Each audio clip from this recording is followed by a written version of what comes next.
नमस्कार साथियों, जैसा कि आप जानते हैं कि इस सेशन में हम लोग कंप्लीट लुसेंट जीके कवर कर रहे हैं, जिसमें हम लोग वर्ल्ड ज्योग्राफी कवर कर रहे हैं, जिसका ये लेक्चर नंबर 26 है। तो अगर आप किसी भी कॉम्पिटिटिव एग्जाम का प्रिपरेशन कर रहे हैं तो ये वीडियो आपके लिए काफ़ी ज़्यादा इंपॉर्टेंट है। तो वीडियो को पूरा जरूर देखिएगा, क्योंकि यहाँ पे एग्जाम पर्सपेक्टिव से काफ़ी इंपॉर्टेंट जो क्वेश्चन होता है, पॉइंट्स होता है, सब कुछ डिटेल में डिस्कस करते हैं। तो वीडियो को लास्ट तक जरूर देखिएगा। जल्दी वीडियो को लाइक कर दीजिए और चैनल पर पहली बार आए हैं तो चैनल को सब्सक्राइब जरूर कर लीजिएगा। तो चलिए हम लोग स्टार्ट करते हैं। हम लोग पढ़ने वाले हैं कि वायुमंडल जो होता है, हमारा जो एटमॉस्फेयर है, वो गर्म भी होता है और ठंडा भी होता है। लेकिन इसमें अलग अलग विधियां होती है कि किन विधियों के कारण ये गर्म और ठंडा होता है। उन सारे विधियों को डिटेल में हम लोग समझने वाले हैं। तो चलिए वीडियो शुरू करते हैं और वहां से हम लोग स्टार्ट करते हैं। तो देखिए, इसका एक विधि होता है, प्रोसेस होता है, उसको हम लोग जानेंगे। तो जो सबसे पहला विधि है, जिसको हम लोग बोलते हैं रेडिएशन। क्या होता है? रेडिएशन, जिसको हम लोग हिंदी में विकिरण बोलते हैं। क्या बोलते हैं? विकिरण बोलते हैं। तो चलिए इसके बारे में समझते हैं। तो विकिरण यानी कि रेडिएशन की बात करें तो इसके बारे में दिया गया है कि किसी पदार्थ को, कोई भी पदार्थ है, ठीक है, उसको उष्मा तरंगों के संचार द्वारा सीधे गर्म होने को विकिरण कहते हैं। यानी कि जो उष्मा तरंग है, यानी कि हीट वेव है, उसके संचार द्वारा वो डायरेक्ट जो होता है गर्म हो जाता है, उसको ही हम लोग क्या बोलते हैं? रेडिएशन यानी कि विकिरण बोलते हैं। क्या बोलते हैं? रेडिएशन यानी कि विकिरण बोलते हैं। चलिए अब आगे हम बात करते हैं इसके उदाहरण की। अगर बात करें, अगर एग्जाम्पल के तौर पर हम लोग देखें, तो सूर्य से क्या होता है, जो प्राप्त होने वाली किरण होता है, उससे क्या होता है कि किरणों से पृथ्वी तथा उसका वायुमंडल गर्म होती है। यानी कि हम लोग जो सन है उसको टच नहीं करते हैं, लेकिन फिर भी हम लोग गर्म हो जाते हैं। हमारी चीज़ें गर्म हो जाती है जब सूरज निकलता है। और बहुत बार ऐसा होता है कि जैसे कोई चीज़ है गर्म, ये मान लीजिए कि ये पेन है, अगर ये हीट है, इसको हम लोग टच करेंगे तो क्या होगा कि तब ये गर्म होगा। ये अगर गर्म होगा तो फील होगा कि ये गर्म है। लेकिन सूरज को तो हम लोग टच नहीं कर सकते हैं फिर भी, लेकिन वो क्या होता है, टच नहीं कर पाते हैं, फिर भी हमें गर्मी फील होता है। तो वो जिस मेथड से वो हमें एनर्जी यानी कि हीट प्रोवाइड कर रहा है, उसको क्या बोलते हैं? रेडिएशन बोलते हैं। समझ में आ गया? यानी कि जो बिना टच किए हुए डायरेक्ट आपको एनर्जी ट्रांसफर कर रहा हो, उसको क्या बोलते हैं? विकिरण यानी कि रेडिएशन बोलते हैं। यही एकमात्र ऐसी प्रक्रिया है जिसमें ऊष्मा बिना किसी माध्यम के शून्य से होकर भी यात्रा कर सकती है। यानी कि रेडिएशन एकमात्र ऐसा प्रोसेस है, ठीक है, प्रक्रिया है, जिसमें जो हीट होता है बिना किसी माध्यम का, बिना किसी मीडियम का, डायरेक्ट वो जहाँ जाना होता है वहाँ चला जाता है, ठीक है, यात्रा करती है। यानी कि सूर्य से आने वाली जो किरणें हैं, ठीक है, लघु तरंगे वाली होती है, जो वायुमंडल को बिना अधिक गर्म किए ही उसे पार करके पृथ्वी तक पहुंच जाती है। क्या करती है कि वायुमंडल को ना बिना ज़्यादा गर्म किए हुए क्या होती है, पहुंच जाती है कहाँ तक? तो पृथ्वी तक पहुंच जाती है। आगे अगर हम बात करें तो पृथ्वी पर पहुंची हुई किरणों का बहुत सा भाग पुनः वायुमंडल में चला जाता है। फिर क्या होता है कि जैसे मान लीजिए कि ये सन है, ठीक है, यहाँ सन है, इसको रेड ले लेते हैं ताकि अच्छे से समझ में आए। मान लीजिए कि ये सन हो गया, यहाँ से ये सनलाइट दे रहा है, ठीक है, तो यहाँ से लाइट आ रहा है। मान लीजिए यहाँ पे ये हमारा अर्थ है, ठीक है, अर्थ पे चीज़ें जो भी है अवेलेबल, वो हीट हो गया, ठीक है। तो यहाँ से जो लाइट आया फिर वापस क्या होता है कि बाउंस बैक हो जाता है, ठीक है, बाउंस बैक हो जाता है, ठीक है, जो भी लाइट आया वो बाउंस बैक हो जाता है। तो वही चीज़ यहाँ पे बताया गया है कि किरणों का बहुत सा भाग क्या होता है, पुनः वायुमंडल में चला जाता है। इसमें भौमिक विकिरण यानी कि टेरेस्ट्रियल रेडिएशन कहते हैं इसको। इसे क्या कहते हैं? टेरेस्ट्रियल रेडिएशन कहते हैं। तो ये पॉइंट यहाँ पे याद रखना काफ़ी जरूरी है कि इसको हम लोग क्या बोलते हैं। जब क्या होता है कि बहुत सारा, जैसे कि पृथ्वी पर पहुंची हुई जो किरण होती है, उसका बहुत सारा जो भाग होता है, ठीक है, बहुत सारा भाग पुनः वापस वायुमंडल में चला जाता है। उसको हम लोग क्या बोलते हैं? तो टेरेस्ट्रियल रेडिएशन कहते हैं। क्या कहते हैं? टेरेस्ट्रियल रेडिएशन कहते हैं, ठीक है। एक बार इसको क्लियर कर लेते हैं, चीज़ें थोड़ा सा क्लियर दिखना चाहिए, तब जाके ज़्यादा मजा आता है पढ़ने में। तो उम्मीद करते हैं जो भी चीज़ें यहाँ पे समझाया जा रहा है अच्छे से समझ में आ रहा होगा। वीडियो को लाइक भी कर दीजिएगा, लाइक नहीं किए हैं तो, ठीक है। लाइक करने से क्या होता है कि थोड़ा सा मोटिवेशन हम लोग को मिल जाता है। आगे हम लोग बात करें तो दिया गया है कि भौमिक विकिरण अधिक लंबी तरंगों वाली किरण होती है। जैसे जो भौमिक विकिरण हो गया, ठीक है, ठीक है, भौमिक विकिरण यानी कि टेरेस्ट्रियल जो रेडिएशन होता है वो बहुत अधिक लंबी तरंगों वाली किरण होता है, ठीक है, यानी कि इसका जो तरंग होता है लंबा होता है, जिससे वायुमंडल सुगमता से अवशोषित कर लेता है। तो जो हमारा एटमॉस्फेयर है उसे क्या करता है, इजिली उसको एब्जॉर्ब कर लेता है, अवशोषित कर लेता है। अतः वायुमंडल सूर्य से आने वाले, ठीक है, जो सौर विकिरण की अपेक्षा जो भौमिक विकिरण है उससे अधिक गर्म होता है, ठीक है। तो ये चीज़ आपको समझ में आ गया। तो ये था रेडिएशन, यानी कि विकिरण को हम लोगों ने बढ़िया से समझ लिया, क्या होता है, कैसे होता है, समझ में आ गया। अब दूसरा होता है कंडक्शन। क्या होता है? कंडक्शन, संचालन। कंडक्शन यानी कि संचालन। कंडक्शन इलेक्ट्रिसिटी में आपने पढ़ा होगा, क्लास 8 9 में भी आपने पढ़ा होगा कि इलेक्ट्रिसिटी जो चैप्टर होता है उसमें कंडक्शन होता है, ठीक है। कंडक्टर आपने सुना होगा, यानी कि कंडक्शन जो क्या होता है कि जो इलेक्ट्रिसिटी को क्या होता है, कैरी करता है उसको हम लोग कंडक्टर बोलते हैं। तो वही कंडक्शन यहाँ पे भी सेम चीज़ है, इसको थोड़ा-सा समझना होगा कि ये क्या है, तो उसको चलिए हम लोग समझते हैं। थोड़ा-सा स्लाइड ऊपर कर लेते हैं।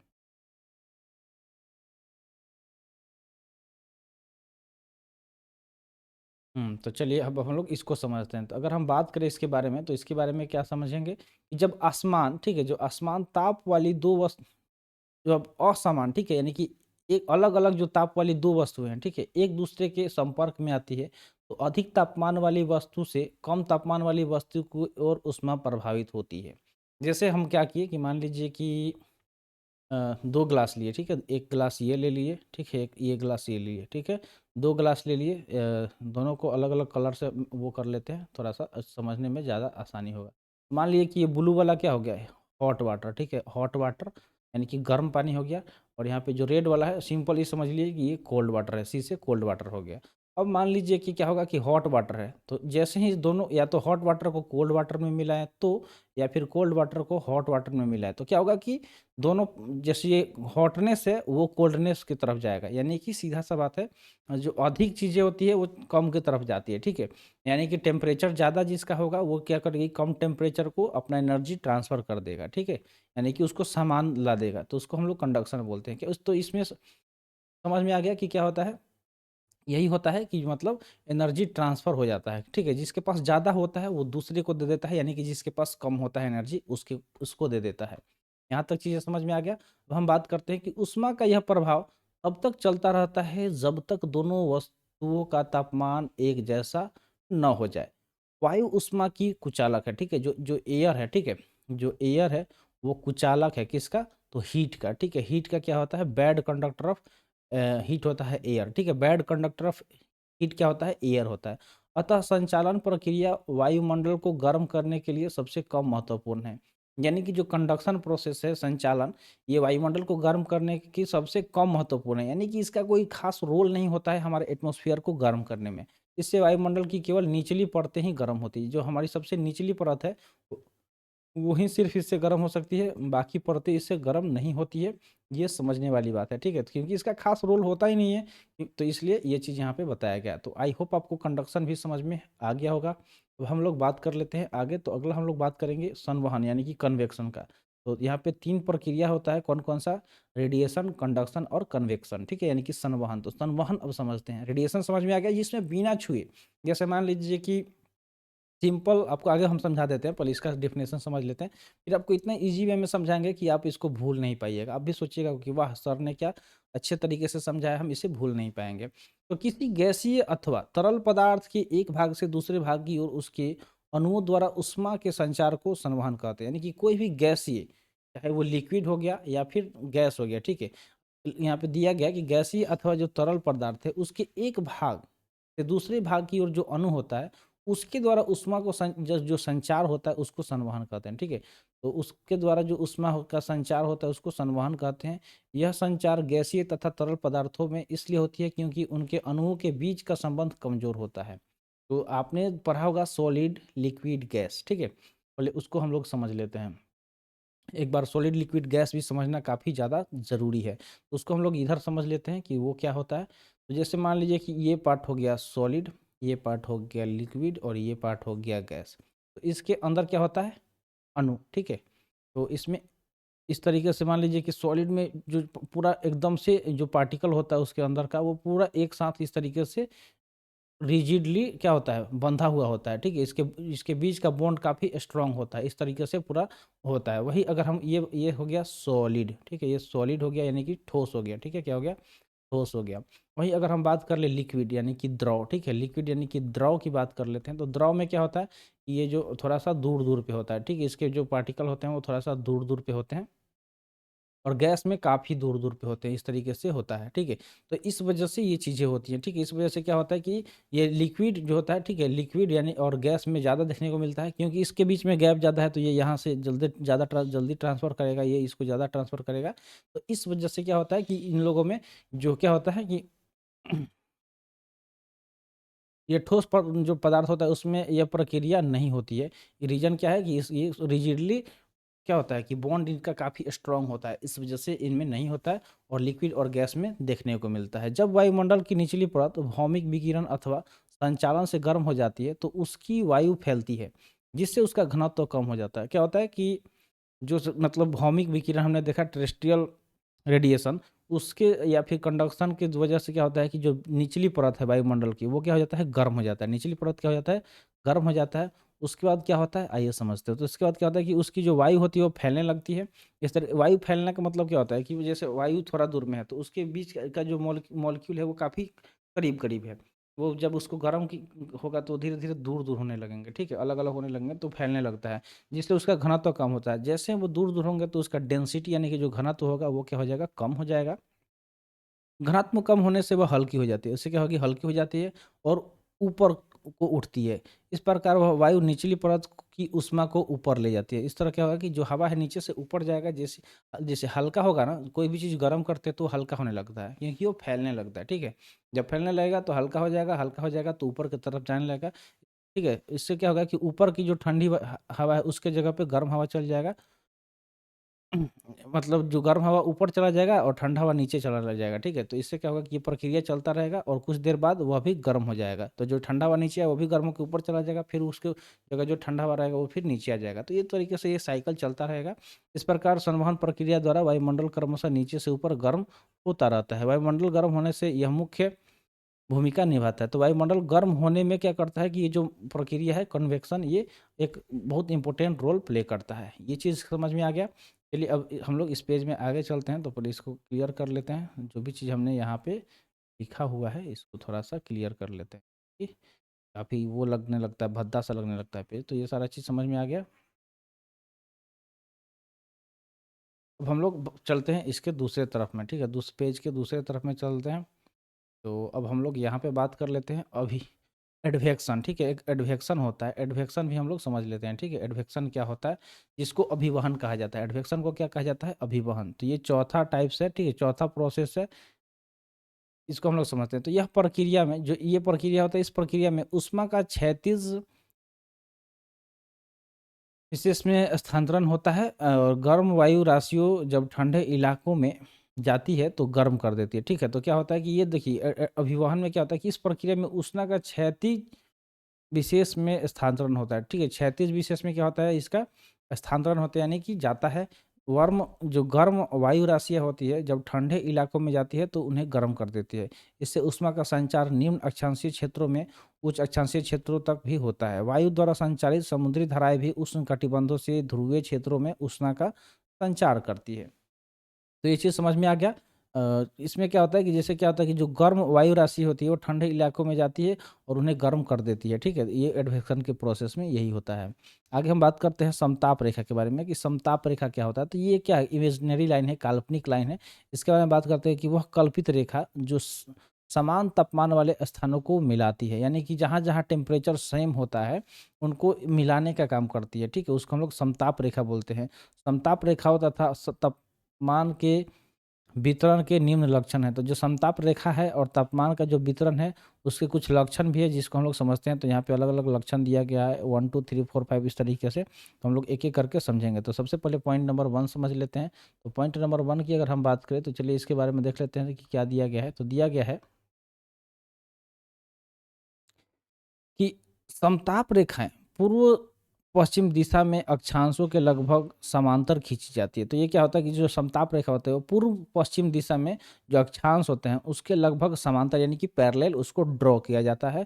इसका कारण यह है कि एक ही अक्षांश पर स्थित सभी स्थानों पर एक ही मात्रा में सूर्य तप प्राप्त होता है और तापमान भी लगभग एक जैसा होता है। तो इसका सीधा सा मतलब क्या हुआ कि जो अक्षांश रेखा की इसको पैरेलल इसलिए खींचा जाता है जिससे ये पता चलता है कि जो एक ही अक्षांश पर स्थित जितने भी स्थान हैं वहाँ पर लगभग जो सूर्य तप जो होता है प्राप्त होता है, यानी कि सन का जो टेम्परेचर होता है जो वो प्राप्त होता है वो तापमान लगभग एक जैसा ही होता है। क्या होता है, सिमिलर होता है, ठीक है।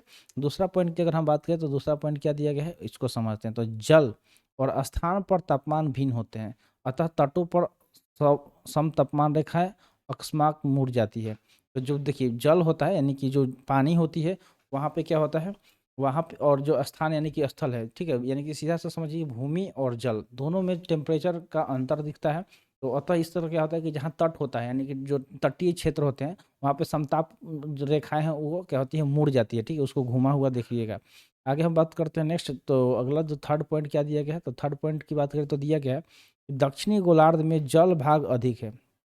जो दक्षिणी गोलार्ध है उधर क्या है, जल का मात्रा ज़्यादा है और वहाँ पर तापमान संबंधित विषमताएं कम पाई जाती है। इसके विपरीत उत्तरी गोलार्ध में जल भाग कम है और वहाँ पर तापमान संबंधित विषमताएं अधिक पाई जाती है। तो देखिए क्या होता है कि क्षेत्र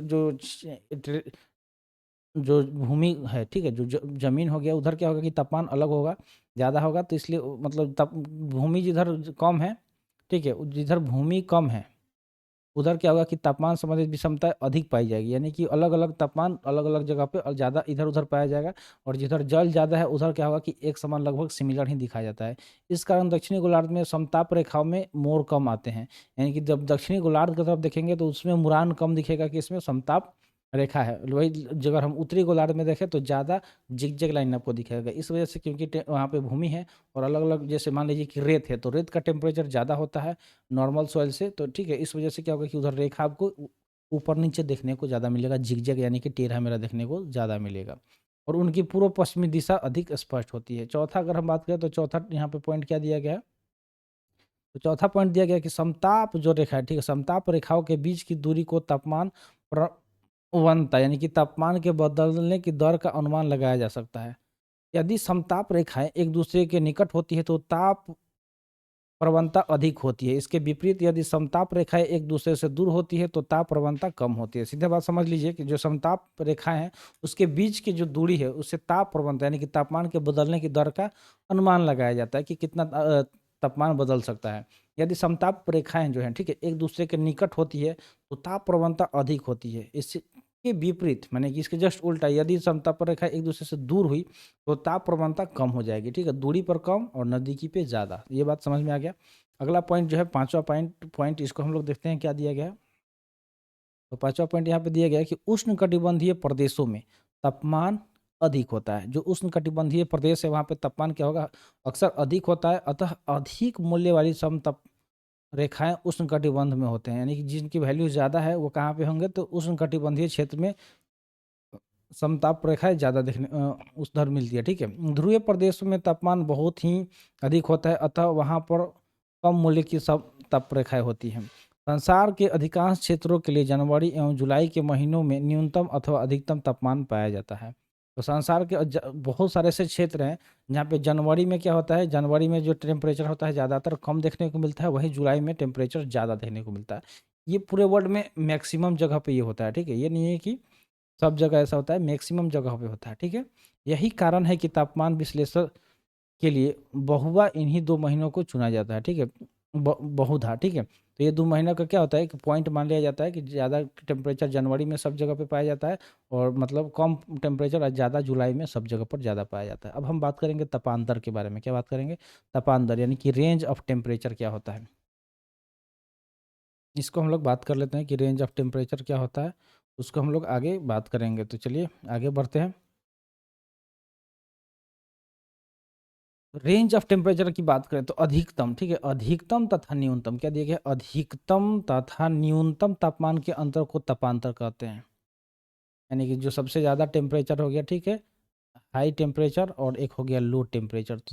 तो हाई में से लो को घटा दीजिए, उनके बीच का जो अंतर होता है उसको ही तपांतर कहते हैं, ठीक है। यह दो प्रकार का होता है, एक होता है दैनिक तपांतर और दूसरा होता है वार्षिक तपांतर। यानी कि दैनिक यानी कि किसी स्थान पर किसी एक दिन के अधिकतम तथा न्यूनतम तापमान के अंतर को वहाँ का दैनिक तापांतर कहते हैं। यानी कि आज मान लीजिए कि आज सुबह में मान लीजिए कि 5 डिग्री सेल्सियस था, ठीक है, और दोपहर में धूप ज़्यादा होता है तो मान लीजिए कि 12 डिग्री था। तो दोनों को घटा लेंगे तो यहाँ का तापांतर क्या हो गया, 12 में से 5 गया 7, ठीक है। इसी तरह वार्षिक तापांतर होता है कि पूरे साल का दिखा जाता है कि जिस प्रकार दिन तथा रात के तापमान में अंतर होता है उसी प्रकार ग्रीष्म तथा शीत ऋतु के तापमान में भी अंतर होता है। अतः किसी स्थान के सबसे गर्म तथा सबसे ठंडे महीने के मध्यमान तापमान के अंतर को वार्षिक तापांतर कहते हैं। विश्व में सबसे अधिक वार्षिक तापांतर 66.5 डिग्री सेल्सियस कहाँ पे है, तो साइबेरिया में स्थित ख्यास्क नामक स्थान का है, ठीक है। यानी कि सबसे ज़्यादा तापांतर कहाँ है, तो एक जगह है जिसका नाम है बयूरखास, ठीक है। जो सबसे ज़्यादा जल्दी गर्म होता है वो सबसे ज़्यादा जल्दी ठंडा भी होता है। तो इस चीज़ का लिए इसके वजह से साइबेरिया में जो ये है 65.5 डिग्री सेल्सियस का तापांतर देखा जाता है।